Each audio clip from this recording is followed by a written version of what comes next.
¿Qué es la verdad? Es una pregunta que le hizo Pilato a Jesús cuando hablaba con él a punto de condenarlo a muerte. Y le dice Jesús: todo el que es de la verdad escucha mi voz.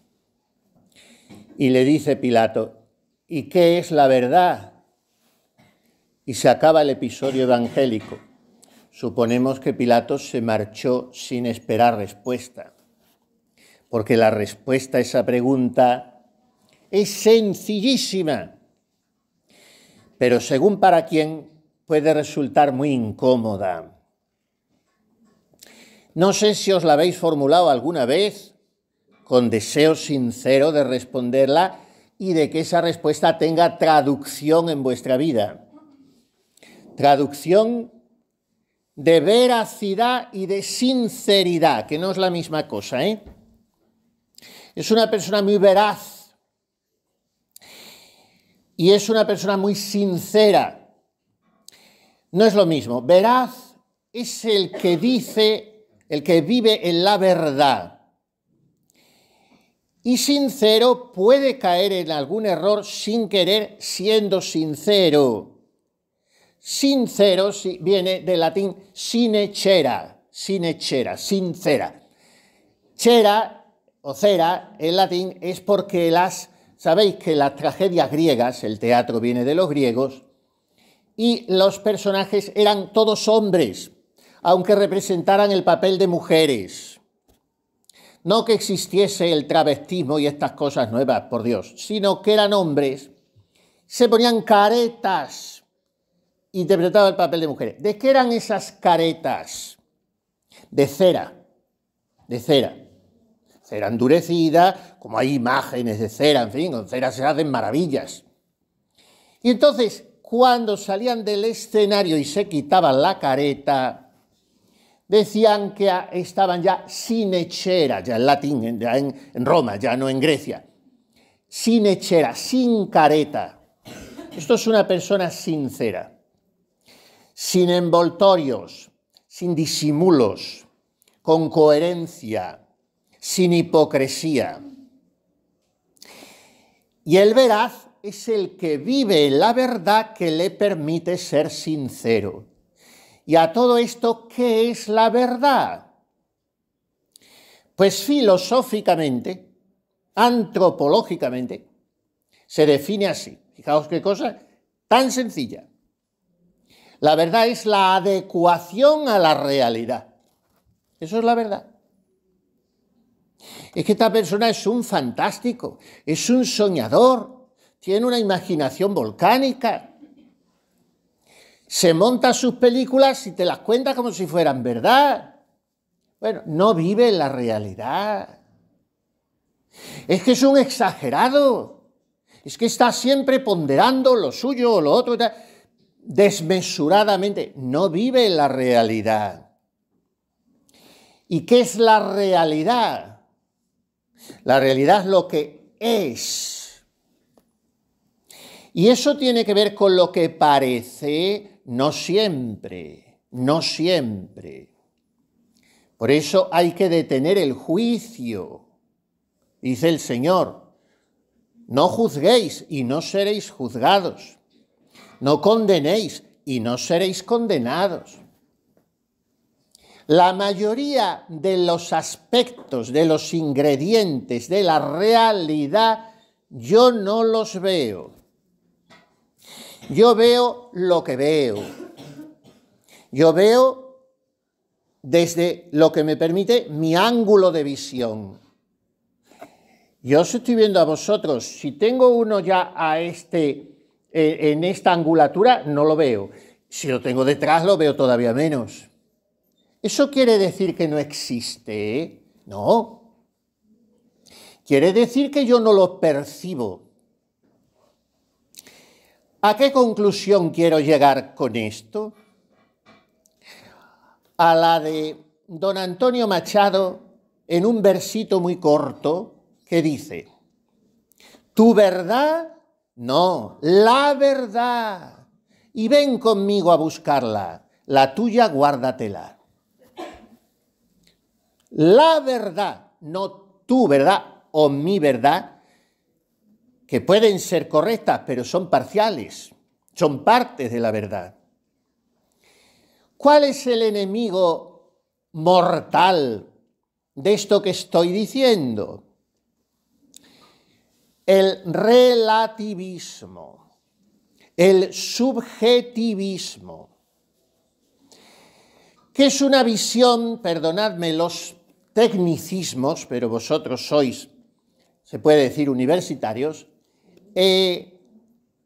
es una versión, el subjetivismo, o sea, lo que yo, desde mi yo, subjetivamente veo, el relativismo, lo que no considero absoluto, porque puede en cada momento ser de una manera, es opinable. Entonces, el relativismo y el subjetivismo son versiones de una visión fenomenológica de la vida. ¿Qué es la fenomenología?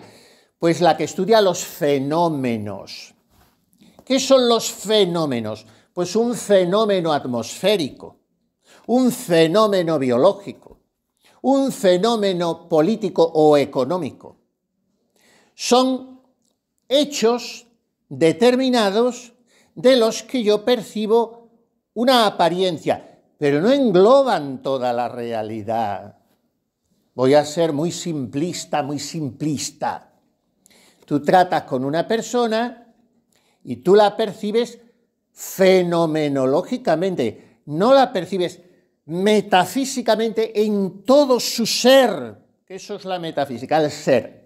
Entonces, estoy siendo un poco filósofo, pero estoy dando nociones elementales que me parece que todos entendéis. Según son vuestras miradas y vuestros rostros, me parece que me estáis entendiendo todos. Entonces, ¿qué es la verdad? La verdad es la adecuación, la consonancia con el ser, no con el parecer, no con lo que yo veo. Esta frase se lleva mucho hoy. Yo no lo veo. Claro, tú no lo ves porque tú no tienes un ojo delante, otro detrás, otro arriba y otro abajo. Tú nada más que tienes uno, dos, pero vamos, en el mismo sitio. Entonces tú no lo ves, tú no eres Dios, que es el único que lo ve todo. Pasado, presente, futuro y hasta los más ocultos pensamientos, decíamos en el catecismo. Tú no ves los más ocultos pensamientos, pero no de los demás, sino los tuyos mismos. La primera sorpresa para ti eres tú mismo. ¿Y por qué me he soñado yo esto? ¿Por qué me he soñado esto? Porque eso está en tu subconsciente y ha aflorado en el sueño. Tú no lo tenías registrado ni controlado. Entonces, ¿qué es la verdad? La verdad es el totum, el completo. Esa es la verdad, la que nos hace, repito, vivir en la realidad y la que nos evita que estemos siempre como deseando escapar de la vida hacia mi vida. La vida no es mi vida, es mucho más grande que mi vida, más hermosa, más permanente, más eterna. Entonces, no tengo que escapar de la vida, tengo que evitar las fantasías y vivir en la realidad. Por tanto, la tarea es enamorarse de la verdad vital. Decimos muchas veces, hay que amar la vida, sí, de acuerdo. ¿Pero la vida qué es? La vida son 4 días. 4 días que deben ser muy plenos, muy hermosos, muy bien explotados y aprovechados, muy sugerentes, muy desafiantes. Pero la vida son 4 días entre 4 paredes con 4 personas. La vida material, la vida temporal, la vida con minúsculas. La vida con mayúsculas es mucho más que eso. Y fijaos que tiene la misma inicial, las dos palabras, y el mismo gesto de victoria. Verdad y vida. Porque no hay una sin otra. No hay una sin otra. Qué vida tan plena ha vivido esta persona. Pero porque ha vivido en la verdad. Si ha estado siempre escapando de la realidad, no ha vivido. Se ha desvivido. Se ha ido muriendo. Entonces, vida y verdad son la única hoja de ruta. Por eso nuestro Señor Jesucristo, cuando hace su autorretrato, no lo hace tan raquíticamente como nosotros. Yo es que soy un sentimental. Yo es que soy un voluntarista. O yo es que soy un perezoso. O yo soy muy amigo de mis amigos. Qué sé yo. Te puedes retratar de muchas maneras. Nuestro Señor Jesucristo se retrata así. Yo soy el camino, la verdad y la vida. En la medida en que nosotros podamos decir, por lo menos las dos segundas cosas, porque camino no somos para nadie, el camino es Él, pero en la medida en que yo pueda decir que en mí hay verdad y hay vida, estaré viviendo plenamente. De lo contrario, estaré viviendo irrealmente. Mirad, por ejemplo, hay muchas personas, no necesariamente ancianos, pueden ser también jóvenes, desgraciadamente, porque hoy hay muchos jóvenes ancianos. Y muchos ancianos que se empeñan grotescamente en parecer jóvenes a base de vestirse de jóvenes y bailar como jóvenes. Bueno, bien, me parece bien, si pueden que lo hagan, pero el ser joven no está en eso. El ser joven está en tener un corazón sin arrugas, en vivir sin rencores, sin parálisis interiores, aunque tengas artrosis en las rodillas. Pero el corazón y la alegría los sigues teniendo ágiles. Entonces hay muchas personas, también jóvenes, repito, que se empeñan en vivir en el pasado. Tú has tenido una novia, un novio. ¿Os habéis querido muchísimo o lo parecía o creíais que os queríais? Porque cuando el amor no está en función del otro, no es amor, es egoísmo. Cuando no es olvido propio y estás dispuesto a morir tú por el bien del otro, lo estás utilizando como un objeto de placer sexual, como un pasatiempo, como un confidente, lo que sea. Pero bueno, vamos a poner que has tenido un novio, una novia, os habéis querido muchísimo. Eso se ha estropeado y se ha roto. Bueno, y hay gente que vive, no te voy a decir unos meses, sino la vida entera, después de casarse con otra y todas esas cosas. Sigue pendiente de eso. No, hay que superar. Hombre, no somos automáticos, de un día para otro, no, el tiempo tiene que hacer su oficio. Pero no podemos vivir anclados en el pasado, porque el pasado debe ser un trampolín, no una cama o un sofá, el sofá del mando o el sofá de la tablet, que es uno de los enemigos principales del crecimiento humano. Sofá, yo por lo menos no me he echado ni he dormido en mi vida en un sofá, me ha parecido una vulgaridad y una ordinariedad. Para dormir está una cama bien puesta que te puedes estirar, pero en fin, el sofá o la cama me da lo mismo, es el pasado, si te aposentas en él. Pero el pasado tiene que ser un trampolín que te lance. Entonces, si el hombre queda cómoda, perezosamente adormecido en ese recuerdo, se empieza a dar entrada a la mentira vital. ¿Y cuál es la peor de las mentiras? Esta persona es que es un mentiroso, qué mentiroso es, porque engaña constantemente. No, no te equivoques. Esta persona es un mentiroso porque engaña constantemente, porque se está engañando a sí mismo, porque vive él mismo fuera de la verdad. Y entonces proyecta su mentira en lo que dice. Porque mirad, la mayoría de los mentirosos, yo creo que no son mentirosos, porque se están creyendo sus propias mentiras, según las dicen. Sobre todo esos que llaman ahora mentirosos compulsivos, que no es que digan una mentira para librarse de un problema, para eludir una cita. No, si te vienen contando que vienen de hoy, ahora hace un rato, de gastarse en el Corte Inglés 300 euros con la tarjeta de crédito, en fin, o lo que sea, o que se han comprado un coche, o que han conocido a tal persona. Mentirosos compulsivos, mentirosos que mienten sin necesidad. ¿Por qué? Porque viven fuera de la realidad y por lo tanto no transmiten la verdad.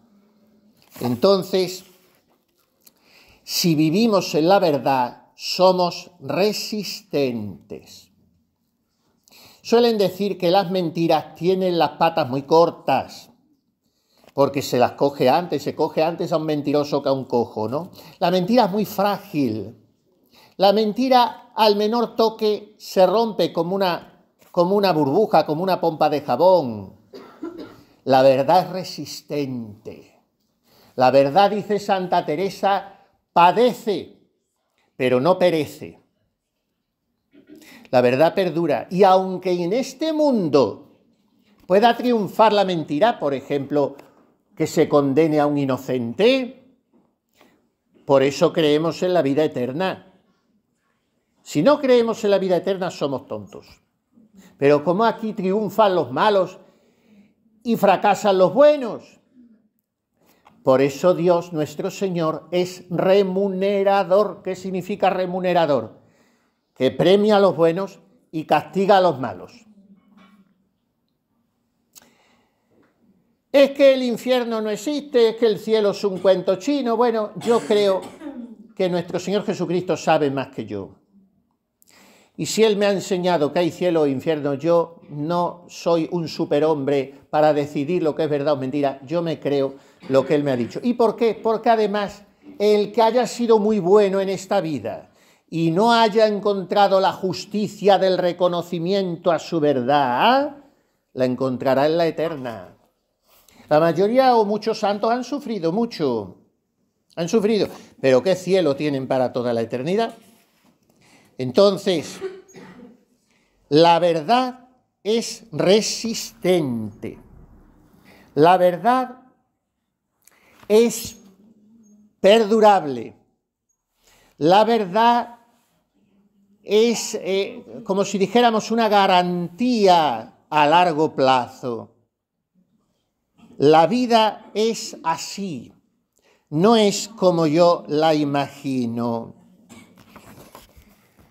Entonces tengo que aplicar mi inteligencia a conocer la verdad y a adherirme a la verdad. ¿Cuál es el reto? Que no pase ningún día de mi vida sin haber trabajado un poco en el conocimiento propio. Decían los antiguos, los filósofos griegos y después latinos, noscete ipsum, conócete a ti mismo. Examen de conciencia, repaso de mis defectos para evitarlos, de mis cualidades para potenciarlas, de mis relaciones humanas para mejorarlas, de mis capacidades intelectivas para explotarlas. Conócete a ti mismo.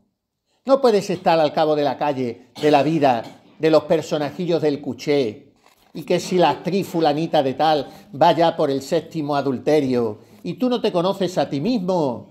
Conócete a ti mismo. Decía San Agustín en una oración, Señor, que me conozca a mí, para que te conozca a ti. Entonces, la verdad intelectual, la de conocernos a nosotros mismos, nos lleva a la verdad moral. Conociendo la verdad, vivir mi vida en la verdad.